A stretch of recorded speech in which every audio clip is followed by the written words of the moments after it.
All right, Jabo, say good morning. Good morning. Let us begin. Begin by thanking all of our sponsors this morning. To thank our TALMUD Torah sponsors for the month of Iyar. Stephen Teri Czinn for dedicating all the Shumer Joshos this month in honor of their newest grandson, Matan Shmuel Aharon. We hope that in the merit of our TALMUD Torah, you'll grow to be an incredible Ben Torah. Ameh v'esem shalom tovos. We thank our Daf Yomi sponsors today, the Eskin Family.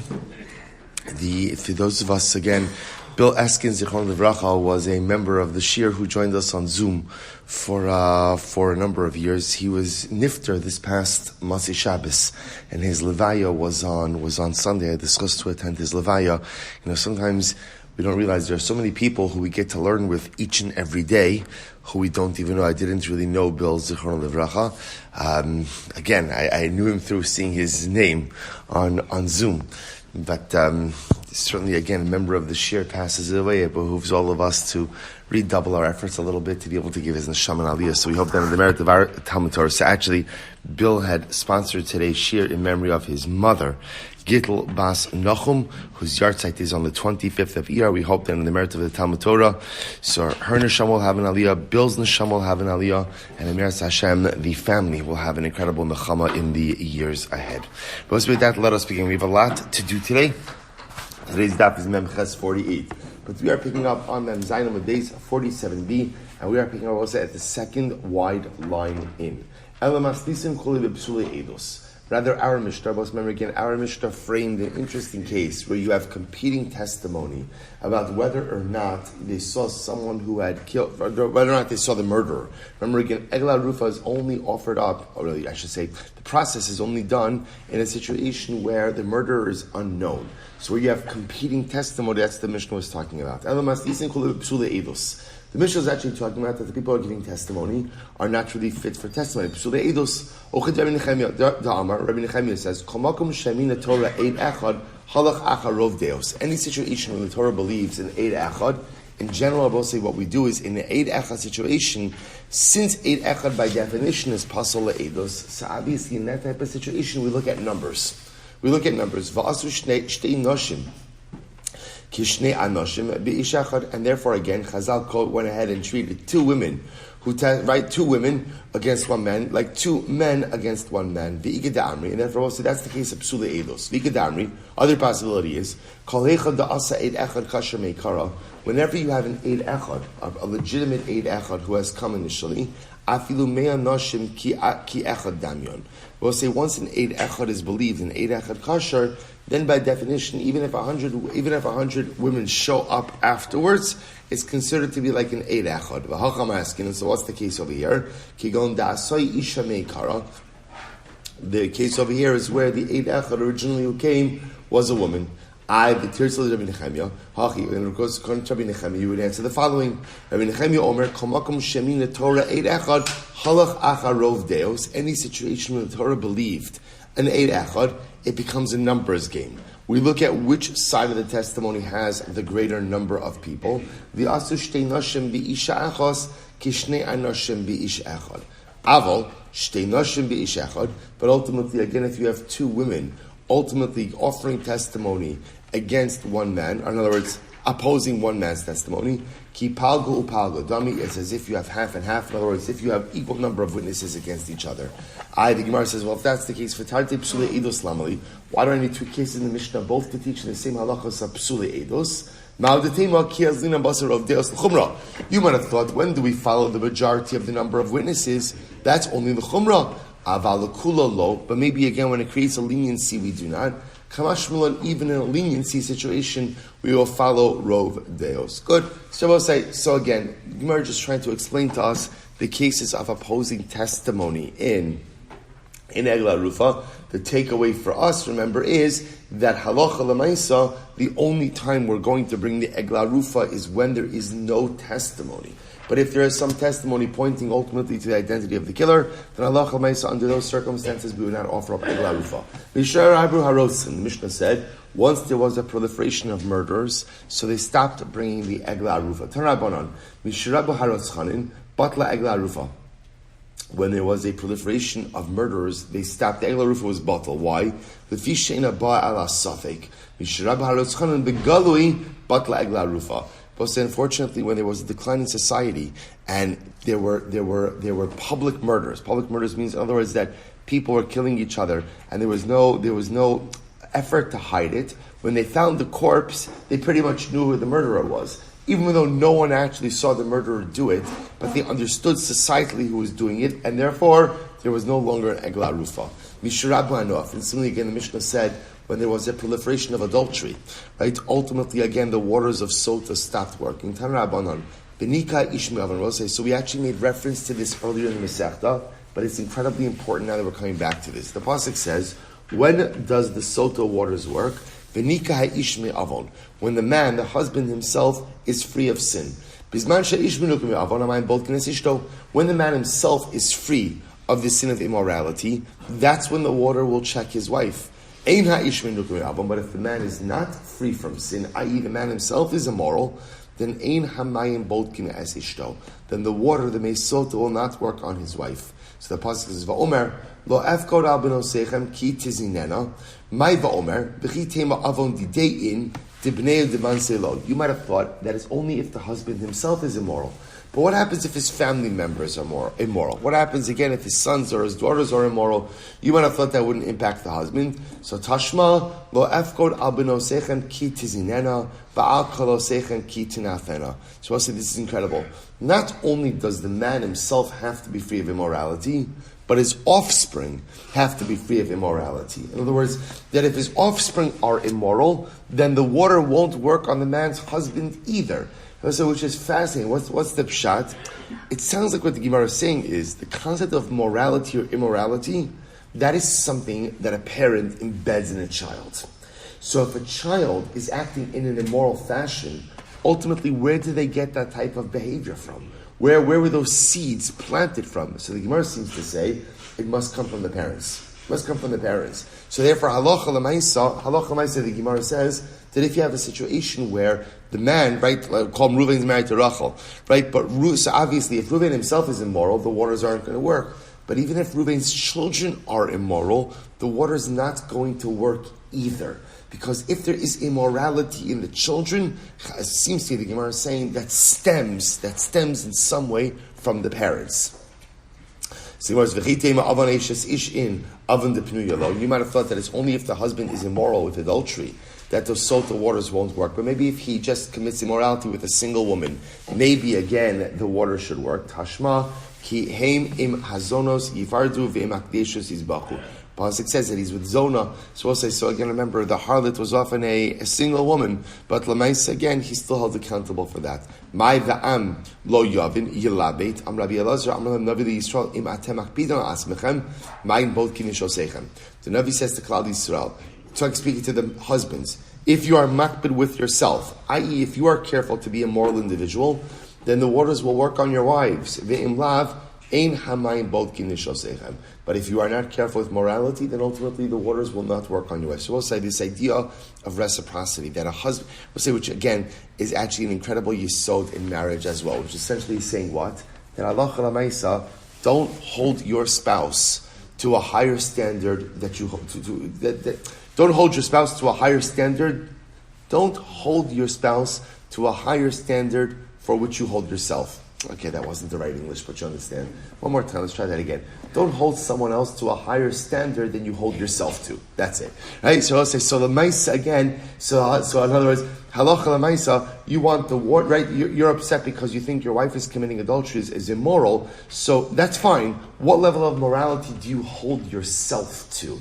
If you hold yourself to the same level of morality, the waters will check your wife. You don't hold yourself to the same levels of morality, the waters won't check it. I will say, but again, is that not a yesod for marriage? How many times does it happen that there's a shalom bayis problem? A husband gets upset at a wife gets upset at a husband because he did something this. You're right, you think your spouse didn't come through for you in a certain circumstance. Well, do you hold yourself to that same standard? Right? Do you get upset about something? Do you hold yourself to that same standard? Whatever standard you're going to hold your spouse to, make sure you hold yourself to that same standard as well. Incredible. Now we kind of talk about other things over here. This is really incredible Gemara. Once Baalei Hana proliferate. Now what are Baalei Hana? Baalei Hana are people ultimately, again, who all they want out of life is comfort. They just want to be comfortable. You say to yourself, this doesn't sound so bad, right? What's so bad about that? So I'll say, Bali Anna, but again, you're going to see what the problem is. Bali Anna, all they want out of life is comfort. Once there was a proliferation of Bali Anna, this afsu hadinin, right? Ultimately, again, justice became perverted. Now, we'll say, or halacha became perverted. Now, what's the pshat? Take a look at Rashi. This is Rashi on the right-hand side. This afsu hadinin, Rashi says, Timitoch shem Bali Hana, ein matrichinan asman la'ayin bedin. But say, since people became, even talking about Talmud Chachamim, since people became fully focused, ultimately, again, just on pleasure. Now, again, I want to point out over here, this isn't even illicit pleasure. This is just the focus of life becomes my comfort. My comfort. So therefore, they didn't push themselves, they didn't exert themselves to find out the true halacha, be'isr, be'hetar, lahoros l'tzibor, mitoch kach, niskalkalu ma'aseim, v'cheben shekein, im ha'kadosh baruch hu nachas rak ba'olama, ve'in olama noach lo. So Rabbi said, this is incredible. This is actually talking about the Talmidei Chachamim, where Talmidei Chachamim became focused just on comfort. Just on comfort. Rabbi said, this is an incredible yesod. If your goal in life is comfort, then what are you not going to do? You're not going to exert yourself. I'll say, is this not one of our greatest challenges, right? I'd like to be comfortable. I'd like to be pampered. The problem is with that, I lose the concept of exertion.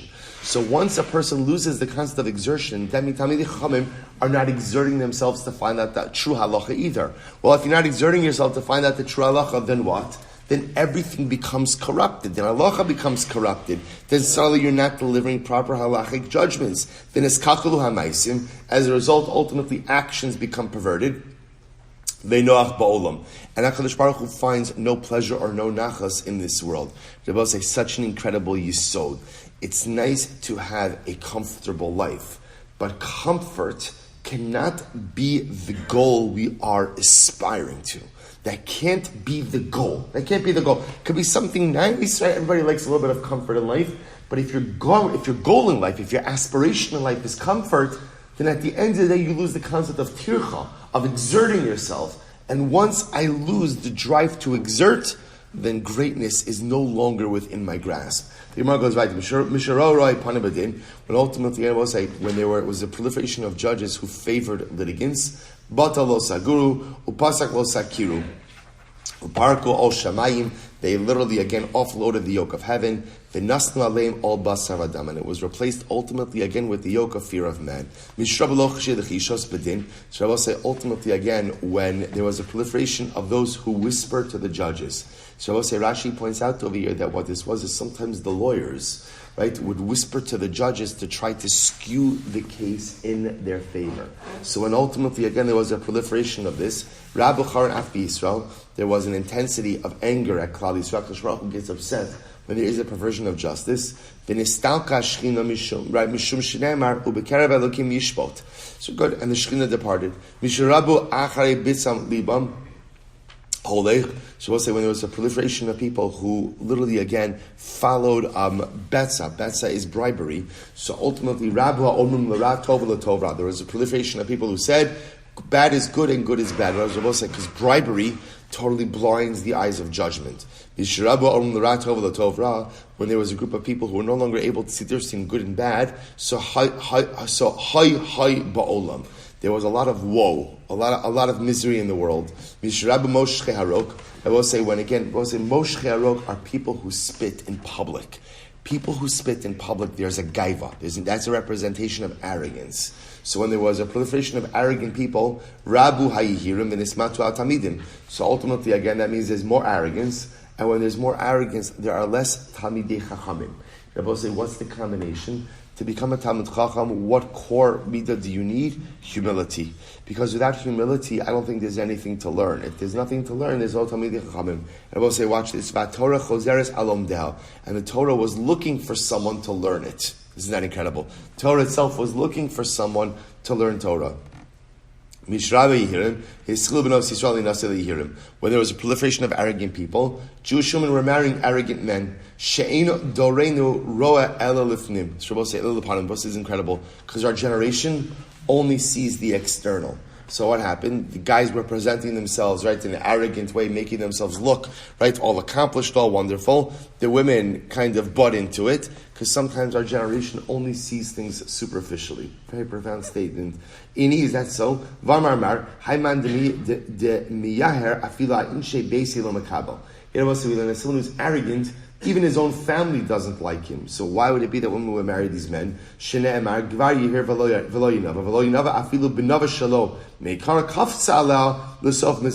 beginning, women would marry these men because they'd be very taken by the false persona. Then once they got to know them, they wouldn't like them very much.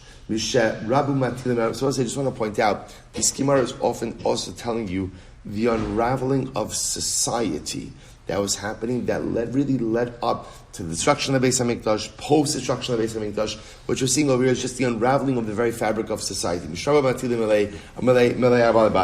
this, Rabbi say, when there was a proliferation of people, judges, who gave over their money to be managed by Balabatim. So what does this mean? So if you're a judge, and you hand over your portfolio to be managed by someone, what's going to happen when that person shows up in your courtroom? Right? You're going to be biased. That's what it's saying.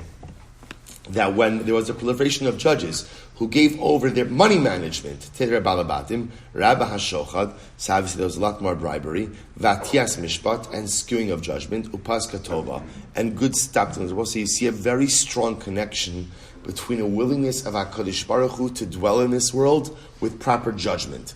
Remember, Chosamo Shel HaKadosh Baruch Hu Emes. The signet of Hashem is truth. So when there is proper judgment and proper justice, the Shekhinah is present. When there is a perversion of truth, judgment, and justice, the Shekhinah leaves. Misherabu mekablani tovascha or mechaskani tovasecha. So I will say ultimately again, when there was, take a look. Actually, forget that. We'll go back. So I'll say ultimately again, when there were a proliferation, ultimately again of judges who accepted favors and ultimately again held others in favor. Rabu Ishayesha Ve'inav Yasa. So people started doing whatever they wanted. Shvelim Hogbu Vagvam Hushpulu Umachusa Azla V'Navla. Mishrabut Saraya. So once again, breakdown of judicial system. Mishrabut Saraya Ayin V'Tarfei Teref. It was when there was a proliferation of stinginess and thievery. Rabu Ma'am Se'alei V'Kov Se'adayim V'Havos. Ultimately, so what ended up happening? People became stingier and refused to lend money. When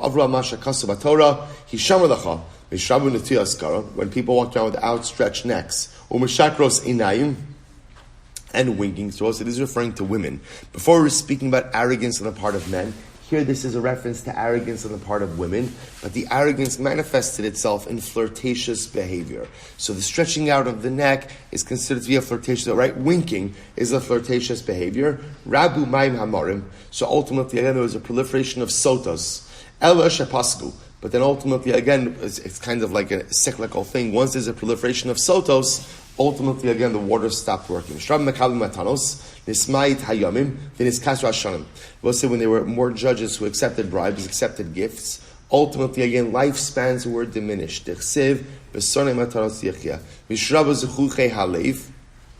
So it's incredible. Once again, when there was a proliferation of arrogance, once again is arrogance. Rabu machlokes b'Yisrael. Isn't that incredible? So why? Because remember, with arrogance is the antithesis of humility. When there's no humility, there's no willingness to learn. When there's no willingness to learn, you think you know everything. When you think you know everything, that is the recipe for machlokes. When there was a proliferation of students of Shammai and Hillel, who did not properly learn from their Rebbeim, Rabu Machlokis b'Yisrael. There was Machlokis in Klal Yisrael, V'nasu kishtei toros, and it made Yisrael say there were some points where the Machlokis between Beis Shammai and Beis Hillel were so intense that it looked like Klal Yisrael had two separate Torahs. Mishrabu Mekablit Tzedakah Min Ha'ovdei Kochavim, Hayu Yisrael L'Mala V'Heim L'Mata, Yisrael L'Fnim V'Heim L'Achar. It is incredible. When there was a proliferation of Jews who accepted tzedakah from non-Jewish sources. Essentially, what ended up happening? The nations of the world were on top, and ultimately, in Klal Yisrael on the bottom. I will say, This in general, by the way, is a fascinating discussion about the concept of accepting charity from non-Jewish sources. It's a big discussion in halacha, but over here you clearly see that the Gemara felt that once there was this proliferation, it puts Klal Yisrael at a disadvantage. Incredible. Mishames Yossi ben Yoezer. So the Mishnah said, when Yossi ben Yoezer died, Batal ha'ashkolos. The ashkolos were no longer. My ashkolos. What does that mean? Amar Rabbi Yehuda Amar Shmuel ish shahakol bo. It's a contraction. Ashkolos means a person who possesses everything. Look at the last Rashi on the daf in the left-hand side. Torah ba'amita ve'in dofi v'shicha machlokes. So I would say Eshkolos is a person who possesses everything. Complete Torah, but the Maharsha points out also complete Midos. Being a Talmud Chacham is a package. Your Torah knowledge is part of that package, but your Midos are just as important of a package, a part of that package. So Eshkolos is Ish Shakol Bar. What a beautiful compliment. The man who has everything. Who is the man who has everything? The man who has Torah, the man who has mitzvahs. So the Gemara goes like, Yochanan Kohen Gadol, have your adas meiser. So let's remember again, Yochanan Kohen Gadol stopped vidui meiser. He stopped the meiser confession. My time, Rabbi Yosef Rechanina, lefi sheinoslin osa kitikuna. So Rabbi say, why? Because in the days of Yochanan Kohen Gadol, Rabbi say, they had stopped giving tithes in the right way. What had happened? So the Gemara says, Rachmana Amar. So the Torah says, Diyavi leleviyim. Was the top of Memches. Memches Amandalef. Okay, not bad. Memches Amandalef. 48a. Let's remember again, what does the Torah say? Truma goes to the Kohen. Meiser Rishon goes to the Levi. Now, I will say, remember again, they stopped giving Meiser Rishon to the Leviim. When did they stop giving Meiser Rishon to the Leviim? At the times of Ezra, when they came back to rebuild the second Beis Hamikdash. Why did they stop giving Meiser Rishon to the Leviim? Why? Because the Leviim did not return with Ezra. As a penalty to the Leviim, they stopped giving Meiser Rishon to the Leviim. So what do they do? Va'ana on top of Memches, 48a, first line. Va'anan kayavinu lekohanim. We give our Meiser Rishon to the Kohanim as a penalty. So therefore, Yochanan Kohen Gadol said, the only time you do vidui Meiser, right? Remember again, because vidui Meiser says asisi. Right? Or Asisi Kasher Tzivisani. I've done everything you've asked me to do. Well, if you're not giving the Meiser Rishon to the Levi, you're not doing it exactly as you're supposed to be doing, and therefore, again, he said, better to stop the Vidui Meiser. Amrei Shlagish said, I'm sorry, Velodi Ashar Meisus. So leaving out Meiser Rishon, but you're doing everything right. So why not at least say a partial Vidui Meiser, right, for the tithes you are giving out correctly? Amrei Shlagish Kalbai Shein Misvada Al Meiser Rishon Shuf in Misvada Ashar Meisus. Because any home in which you are not properly dispersing Meiser Rishon, you don't do Vidui Meiser for anything else. My time, huh? What's the reason for that?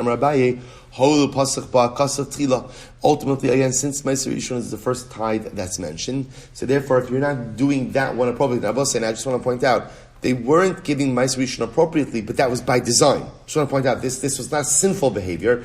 Ezra already decreed, Leviim don't get Meiser Rishon. Yochanan Kohen Gadol said, that's fine, I understand why we're doing it, but if we're not giving out Meiser Rishon, we also can't do Vidui Meiser. So the Gemara says, Michlal, Dafrushan v'mafrushi. So I say, this sounds like that although they were not going ahead and giving Meiser Rishon to the Levi, that they were still separating it and giving it to the Kohen. Is that so? So the Gemara says, Vatanya afa afu bitel es havidui v'gazer al admai. So Yochanan Kohen Gadol stopped the vidui, and he also was gozer al dmai. Now, so what does he gozer al dmai? Gozer al dmai means any time that you bought produce from an Amaretz, you had to tithe it. Because ultimately Yochanan Kohen Gadol sent messengers throughout all of Eretz Yisrael.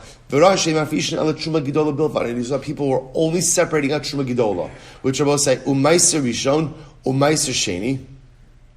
And when it came to Meiser Rishon and Meiser Sheni, Miksasan Ma'asrin, or Miksasan Ein Ma'asrin, some people were separating it, some people weren't separating it. So we'll say, what do you see from here? It's not the pshat that they just weren't giving Meiser Rishon to the Leviim, but rather what? It sounds like some good number of them weren't separating out Meiser Rishon at all. Amar Lahem, Banai, Bolva Amar Lachem, Kishem Shtruma Gidol Yesh Ba Avo Misa, and he said, and Yochanan Kohen Gadol said the message, my children, the same way that failure to separate out Truma Gedola, which is the portion to the Kohen, carries with the death penalty.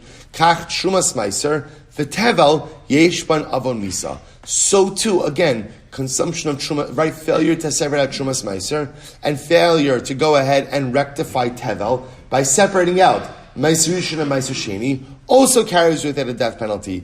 Therefore, Amad v'hiskin lahem Yochanan Kohen Gadol got made a takana halokech peres ma'amaretz mafresh men Meiser Rishon and Meiser Sheni.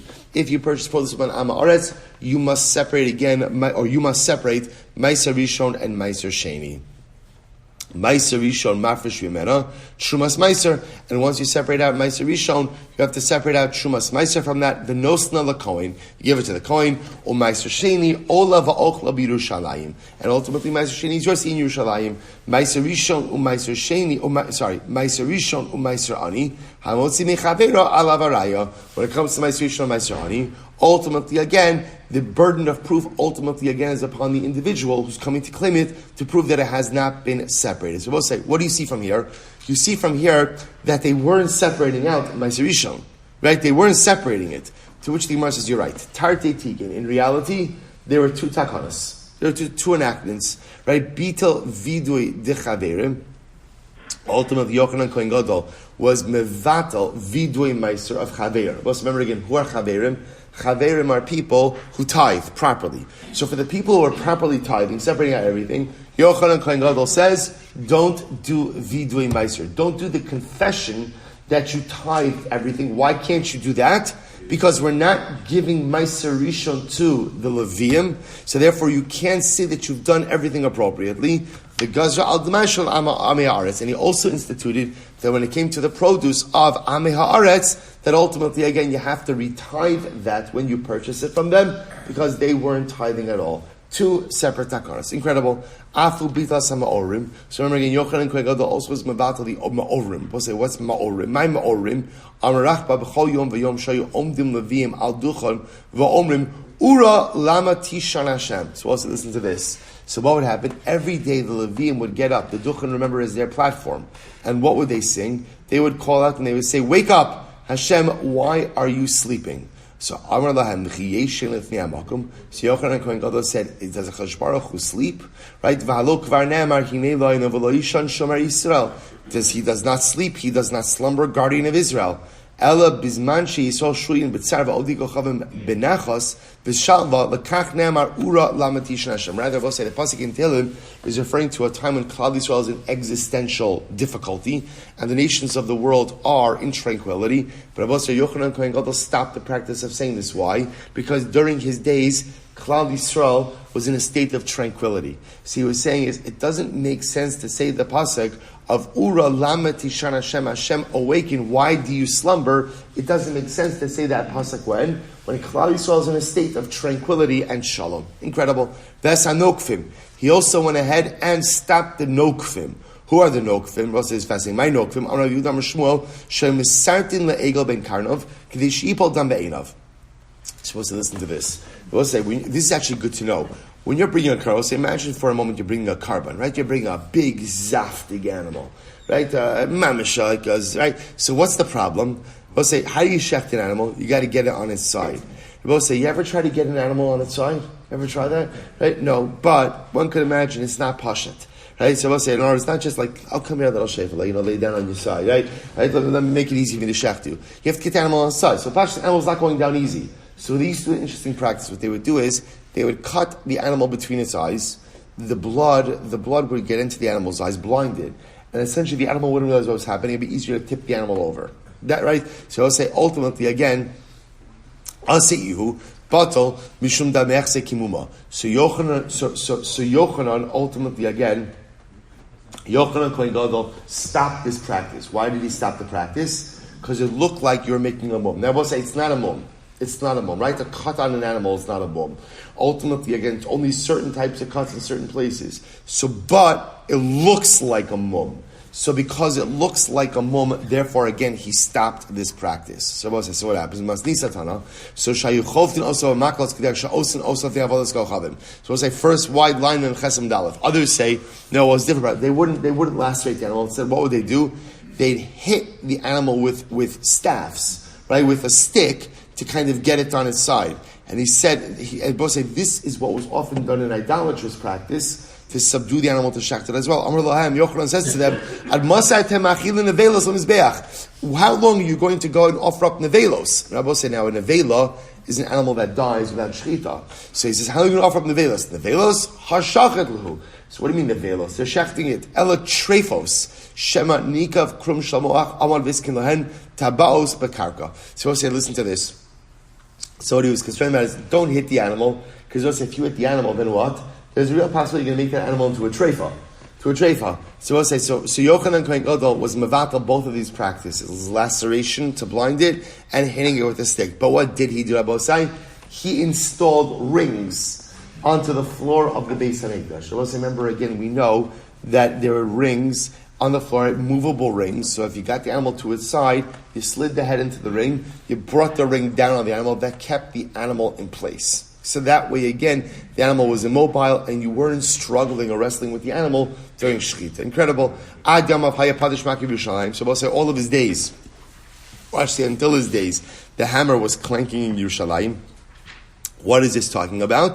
B'cholol Shamoy. So we'll say, listen to this. On Chalamayid, so again, you are allowed to do work that is either necessary ultimately again for the Yom Tov itself, or a davar ha'avad, or something ultimately again that is a loss. So I will say generally blacksmith or smith work was something that had to get done. So people would hear the clanking of hammers. The problem was when people heard the clanking of hammers, so unknowledgeable people would just assume that what? Any type of work is permitted on Chalamayid. So Yochanan Kohen Gadol stopped the clanking of hammers on Chalamayid in order not to mislead the public to think that any type of labor is permitted. And lastly, Kol Yamav Lo Haya Adam Tzarech L'Shal Admai Kida Amar. And I will say in his days no one had to ask about Dmai. Why? Because as we just said, remember Yochanan Kohen Gadol made two takanas. Takana number one was that people who tithe shouldn't say Vidui Meiser because they were not properly distributing Meiser Rishon as the Takana of Ezra.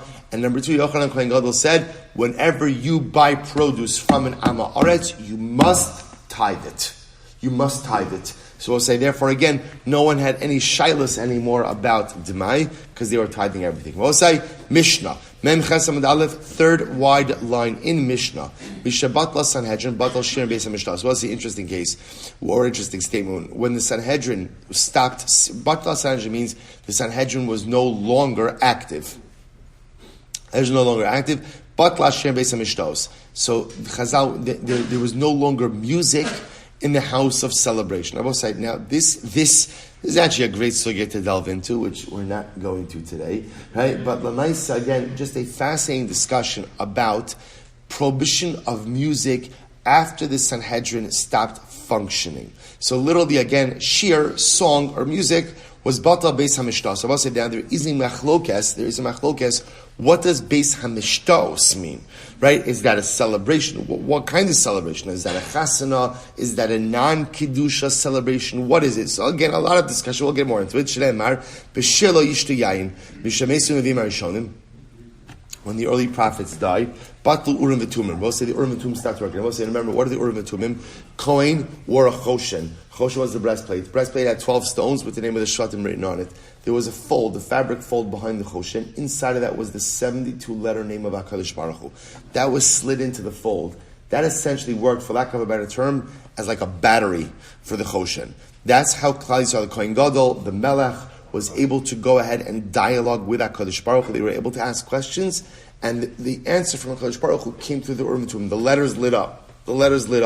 So I'll say, once the Nevi'im Rishonim passed away, the Urim V'Tumim stopped functioning. Mishchar Beis HaMikdash, when the Beis HaMikdash was destroyed, Batal HaShamir, the Shamir stopped functioning. We'll see what the Shamir is. The Nofes Tzufim, and Nofes Tzufim stopped. Pasku Anshe Amana, men of truth, no longer existed. Mishneh Emar, Hoshia Hashem Ki Gamar Chas. Reb Shimon Gamliel Omer, Hey Rabbi Yeshua, Miyom Shchar Beis HaMikdash, from the day the Beis HaMikdash was destroyed, Ein Yom She'in Bo Klala. So what a profound statement. From the day the Beis HaMikdash was destroyed, there is no day that doesn't have curses associated with it. Iyar halabracha, the dew no longer falls with blessing. V'nital tamaperos, and the taste of fruit is not the same. Rabbi Yossi Omer af nital shumna peros.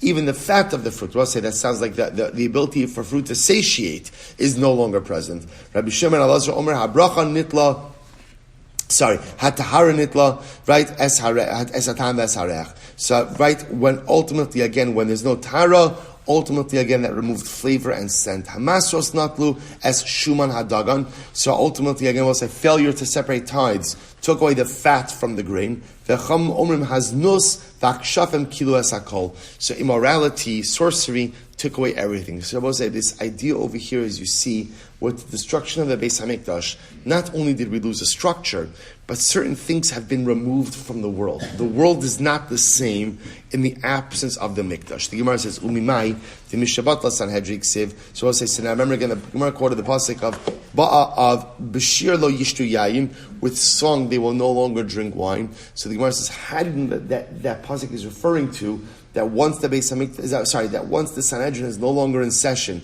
there's no more Shira. So Amr Avhuna Breid Rav Yoshua the Amr Kra Zekenim Mishar Shavsu Bachori Miniginasam, because the pasuk says the elders no longer sit in the gate. So the elders no longer sitting in the gate. That's a reference to the Sanhedrin. Amr Rav Odna the Shama Zamra, an ear that hears music, ultimately Ti'aker should be uprooted. Amarava, Zamra Bebeisa, Chora Beisa. If there's music in a home, there is destruction in the home. Shne'emar, Kol Yishorer B'chalon Charav B'saf, Ki'ar Za'ara. My Ki'ar Za'ara, Amr Bitzchak, Bayis HaMesubach Ba'arazim, Irhu. Ela Filu Bayis HaMesubach Ba'arazim. Even if a home, literally again, is fortified with siege, and there's a strong home, Misra, if there's music inside of it, ultimately again it will be uprooted. Amr Ravashi, Ravashi says, so I'll say, I just want to point out, like I said, we're not doing justice to this discussion about music, but clearly what you begin to see is that with the Sanhedrin no longer in session and the destruction of the Beis Hamikdash, Chazal put certain restrictions on music. Now, what type of restrictions and what type of music? So that is a much bigger discussion as well. Again, maybe we'll put it on our list. Maybe if we have time tomorrow, Meretz Hashem, we'll get into this a little bit more. So, Amr Ravash says, Shma mina, ki maschel chorva b'seifa maschel. What do you see from here? That will say, when destruction happens in a home, destruction begins from the threshold. We'll say, now by the way, what a profound statement. What does that mean? When destruction begins, destruction begins at the threshold, we'll say, what's the undoing of a home? What's the undoing of a home? The undoing of a home has to do with the influences you allow past the threshold. That's what it means. When destruction begins, it begins at the threshold. We'll say, what do we allow into our homes? It's such an right. What reading materials, what channels, what music, what influences do we allow into our homes? Sometimes we wonder why our kids are acting a certain way, why they behave a certain way, why they talk a certain way. Sometimes I have to ask myself, what am I allowing them to be exposed to? What am I allowing them to watch? What am I allowing them to listen to? I will say, again, music, we're talking about music now, it's very hard. It's very, in other words, society has become so immoral that, again, you turn on the radio, I will say, and a person does not know, you're not listening to the love ballads of old, right? You're listening mamish to prisos. Literally to prisos, to immorality, to violence. And then we wonder why our children are affected. Of course, whatever influences you allow over your threshold, that is going to impact the mishpacha that you are creating. Incredible Yisod.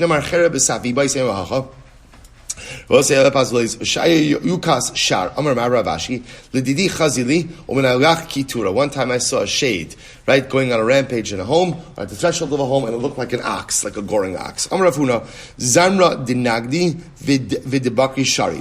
types of music is permitted. So I'll say, for example, Zamra de Gandhi. So I'll say, Rashi says, Zamra de Gandhi is Moshche Sinos.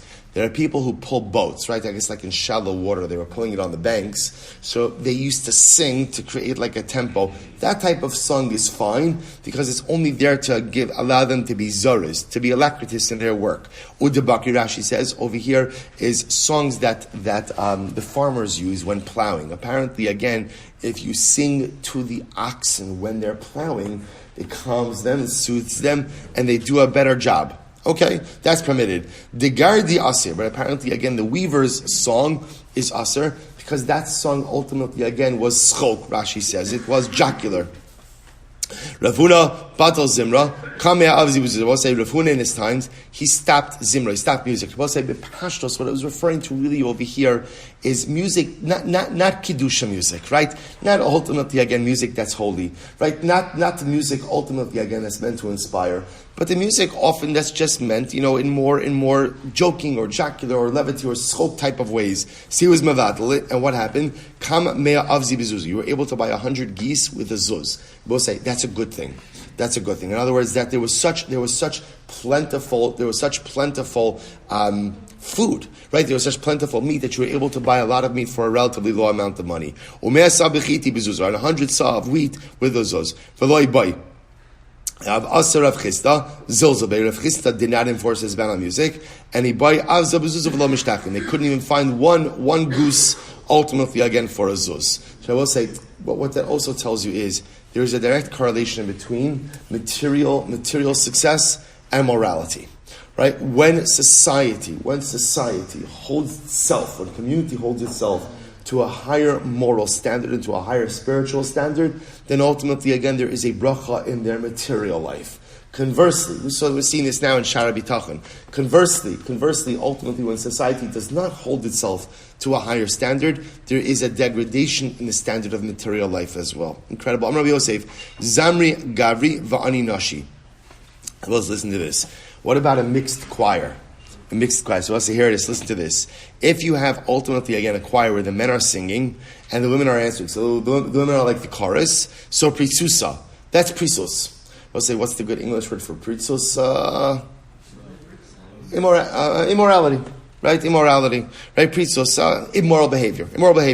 Zamri nashi va'ani gavri. But if you have a choir, we'll say, where ultimately, again, the men are, right, the women are singing, and the men are the chorus, that's even worse. Ke'ishberus. That's like a fire in a haystack. Or as Rabbi say, what that means is, Rashi points out over here, the people singing the chorus always have to pay greater attention to the people singing, I don't know, what's the thing that's not called the chorus? The song, right? The song. Why? Because the chorus has to know when to answer. So if you have men singing and women answering, maybe there's a chance that the men aren't paying as much attention to the chorus. When the women are singing and the men are the chorus, the men are even more attentive to women singing. I will say, these are important things. There's an Isser of Kalisha. The Isser of Kalisha says a man cannot listen to a woman singing. I will say, it's not some outdated halacha that no longer applies. It's in Shulchan Aruch. The fact that we think that sometimes, that was for past generations, but for us, we don't have to be as careful, whether it's a mixed choir, whether it's, we'll say, these are important things. And Chazal puts it in here because Chazal says, if we're careful with morality, obviously we're human beings, but if we're careful with morality to the best of our ability, then I'll say that creates a fabric of society that allows for material success as well. Whereas if we take liberties, ultimately again, with basic aspects of morality, then Lamaisa can understand that as individuals and as a society, it negatively impacts us. All right, so much more to say about all of these things, but we'll go weiter. So the Gemara goes, we'll say, what does it matter? So we'll say, so this is interesting. So what it's saying is, right, a mixed choir is bad. But if it's men singing the chorus and men singing and women singing the chorus, that's bad. But what's even worse is women singing and men singing the chorus. So the Gemara says, I don't know, they're both bad. What does it matter if one's better, one's worse? Or one's worse, one's even more worse? So the Gemara says, Rabbi say, if you have an opportunity to stop one of them, which one should you stop first? Okay. Sometimes I will say, you can only object to so many things. Right? So if you can only object to one thing, which one should you object to? Object to the women singing the song and the men singing the chorus. That's even worse. Okay. We'll say anyone who imbibes, literally again, in 4 different types of music, brings 5 different punishments to the world. Shneamar, hoy mashkimi boker, sheikha yerdofa me'achrei beneshev, yayin yadlikim, vaya kinar, v'nevel tov chalil v'yayin mishteim, v'espal Hashem lo yabitu. Maksivach, what does it say afterwards? Lachin gala ami mibli das, shegarmin galos the olam. So the Gemara says, Ukvodo, Masar Hashem Avin Ra'av the Olam, V'amonot Sacha, Samish Shegarmin L'Tarsh T'Shachlam Das. So we'll say, again, theme over here, those who go ahead and engage in frivolous music. We'll say, so again, not Kedusha music, frivolous music. ultimately, again, and couple that with alcohol, bring all types of detrimental things to the world. So the Gemara goes weiter. Because they cause Kadosh Baruch Hu kiviyachol to become lowly in the world. They make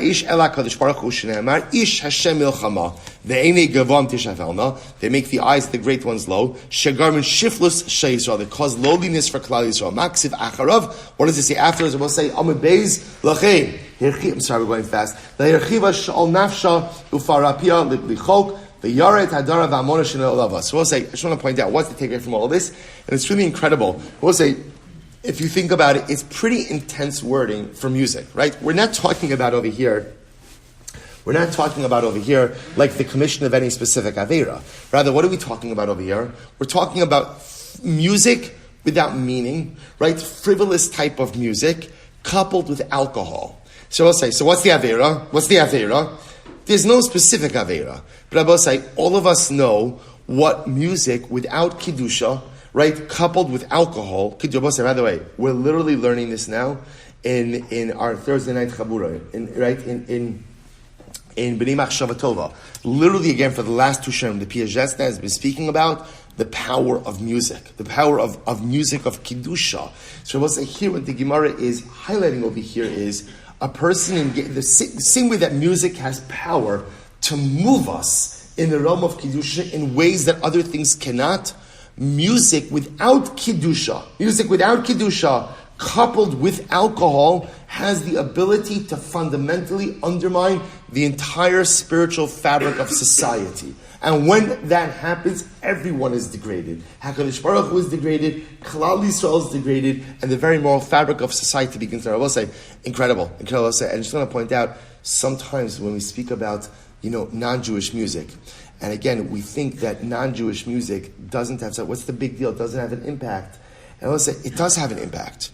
It does have an impact, especially contemporarily, where again, so much of the lyrical content is antithetical to what we believe in, antithetical to the values. And I will say, especially again, as adults, that's one thing, but as children, do anything and everything to prevent your children from listening to non-Jewish music. I'm not really a kanai about many things, but I will say the messages that their pure little neshamas imbibe without even realizing. Because sometimes you listen to music, you don't even realize what the words are.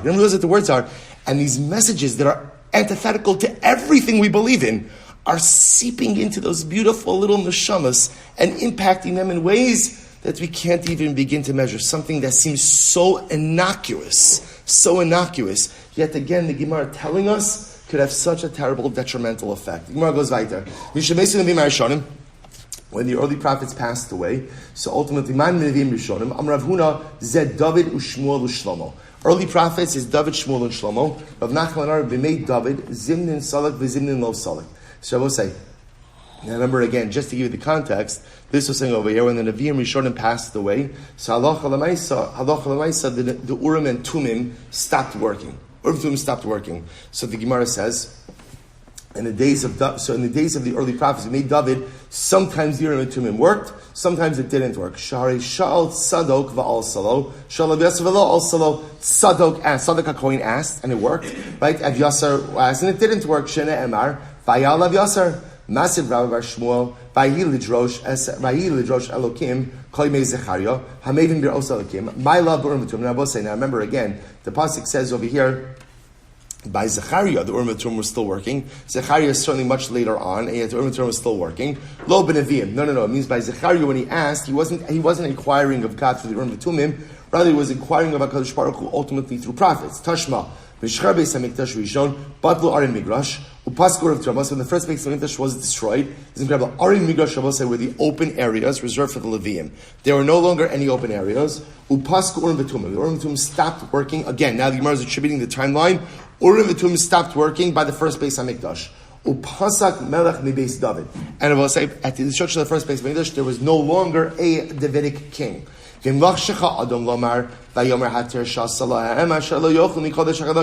Amod Kohen Lo Urim V'Tumim. I will say, what do you do with the fact that it says Hatir Shasa, was Ezra will say, ultimately said they will not eat from the Kodesh HaKadoshim until the Kohen gets up for the Urim V'Tumim, which sounds like the Urim V'Tumim did exist even after the destruction of the first Beis HaMikdash. Explain that pasuk. Amar lo ke'adam she'omer lechavero at sheyichyu meisiv yavo Mashiach ben David. He wasn't saying the pasuk, he was saying it as an anticipatory statement, that when the Urim v'Tumim will once again work. Allah Amar Rav Nachman, Rabbi Yitzchak, Manavim Rishonim, who are the Navim Rishonim, Lafuke Mechagai Zechayi Umalachi Dachronim Ninu. So once they actually come, the Navim Rishonim is everyone other than the Navim Achronim. Right? Who are the Navim Achronim? Chagai Zechayi Malachi. The Tanah Rabbanon, Mishameso Chagai Zechayi Malachi, Nistaku Ruach HaKodesh MiYisrael. After Chagai Zechayi Malachi died, ultimately again Ruach HaKodesh was no longer in Klal Yisrael. Afabi came, Hayimishtamshim Bebaskol. Rabbi say it's incredible. So I will say, so essentially what you have over here is as follows. You had Urim v'Tumim. Once Urim v'Tumim stopped working, there was still Ruach HaKodesh Nevi'im. And once Ruach HaKodesh Nevi'im stopped working, there was still Baskol. Baskol. A heavenly voice. Rabbi say the Gemara gives two stories about a Baskol, which is incredible. Shapam ha'achos, ha'yimusum b'aliyas beis Goria b'Yericho. One time there were a group of rabbis who were in an attic, Beis Aliyah in Yericho. And what happens? In the house of Goria in Yericho, Nasna alein baskom in Hashemayim. A heavenly voice came out and said to them, Yesh bachem adam echad sharai shetishcha Allah shetishra shechina Allah. There is a man in this group over here, Baskol said, who is fit for prophecy. Elo shein dora roi lekach. But the generation is not worthy. Nasnu eineim behillel azakim. So we'll say who is in the chevra over there? Hillel. So everybody set their eyes and they understood that the Baskol was talking about Hillel. So we'll say Kishamesa, when Hillel died, his piduhu, they eulogized him. Hey Chassid, hey Anav, Talmudo Shel Ezra.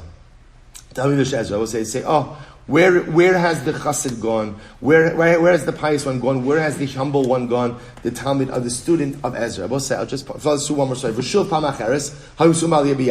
One time the group of rabbis were sitting in an attic in Yavne. A Baskol came out and said, "Va'amra yesh lahen yesh bachem adam echad sharash tishra shchina alav el shein dor zakal lekach." There is a person amongst you who is fit for prophecy, but the generation doesn't deserve it. What happened? Nasnu name Shmuel HaKatan. Everyone set their eyes on Shmuel HaKatan. When he died, they eulogized. First of the widest lines: Hey Anav, Hey Chassid, Talmidav Shel Hillel. Where has the humble one gone? Where has the pious one gone? The student of Hillel. So I'll just point out something amazing. What do you see from here? So I will say that there are two ways in which we actualize our greatness. Right? Number one is what we're able to do for ourselves, and number two is what we're able to do in the context of the klal. I will say, which is an incredible yesod. So remember again, and when it comes to actualizing our greatness in the context of the klal, not only do I have to be worthy, but the klal has to be worthy as well. So you could have a person who is great. But if the generation is not deserving, there is only so much he will be able to accomplish in the context of the collective. So as an individual, there's no limit to what I can do. Right? Bein adam liatzmo. Right? In terms of the actualization of my own personal greatness, that is between me and HaKadosh Baruch Hu. But in terms of what I could do for the klal, what I could do ultimately, again, for the collective, so that's about my effort, but that's also about what the klal is deserving of. So in other words, I could be putting in maximum effort. I would say, this is why people think that effective leadership is just about the leader. Effective leadership is about the leader, but also a willingness of the constituency, a willingness of the flock to grow as well. You could have the most incredible leader, but if the community is not interested, you can't do it. I will say the greatest raya to this was who? Moshe Rabbeinu. Right? Lo kam b'Yisrael ki Moshe od. Yet there were times that Klal Yisrael was simply unwilling. So if you're unwilling, you could literally have Moshe Rabbeinu at your helm, and he still can't affect change. So that's what's happening. The Baskol is saying, you have a Hillel, you have a Shmuel, but at the end of the day, they can actualize their personalistic greatness. But if the generation is not deserving, there's only so much that they can do ultimately for the collective. And Shabbos tells us, if we work on ourselves as individuals, we enable our leaders to be greater as well. People often don't think this way, right? People think that great leadership comes from great leaders. What we don't realize is sometimes great leaders come from great constituencies. That when you have groups of people who want to self-actualize and groups of people who want to become great themselves, that enables great leadership to accomplish great things as well. Okay, let's go back there. So the Gemara says, Va'af hu amar b'shas misaso. And he also said at the time of his death, Shmuel said at the time of his death, Shimon v'yishma l'charva. Unfortunately, again, right, Shimon. Right, the Rambam says, again, this is Rabbi Shimon, who was the Nasi, and Rabbi Shmuel ben Elisha was the Kohen Gadol. L'charva, they're going to be killed by the Romans. V'chavroi l'katla, the other rabbis, was the Asar Harugei Malkos. The other rabbis are going to be killed as well. Ushar amal abiza, va'akan segin asidla meisi al amo. And the rest of the nation ultimately is going to be plundered, and tragedies are going to befall the people on earth. He saw prophetically what was going to happen again with the Romans and persecution. Va'af al Rabbi Yehuda ben Bava, Big Shulomar Hey Chassid Hey Anav. When Rabbi Yehuda ben Bava died or was killed, they wanted to go ahead and also eulogize him. What has happened to the pious? What has happened to the Hamor? Ella Shenitra Fashaita. But the moment was snatched from them. Why? Shein Maspida Haroge Machzos is incredible. Rabbi Yehuda ben Bava was executed by the Romans. We'll say you can't eulogize people killed by the government. Why not? Because it's going to get you into incredible trouble with the monarchy. Because if they see you eulogizing and extolling people they executed, you're glorifying criminals of the state, or enemies of the state. So they couldn't properly eulogize you with them above. Incredible. The Shamir, when the Beis Hamikdash was destroyed, the Shamir stopped to it. What's the Shamir? TORAH Shamir Shebo Banashon Beis Hamikdash. The Rebbe say the Shamir was like this worm-like creature that was able to cut through stone.